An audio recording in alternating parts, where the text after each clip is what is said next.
Bell Tower near the entrance to the Tower of London.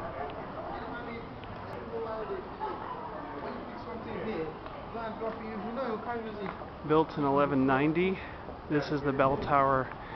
At the bottom of this bell tower is the room in which St. Thomas More stayed before his execution on this day in 1535.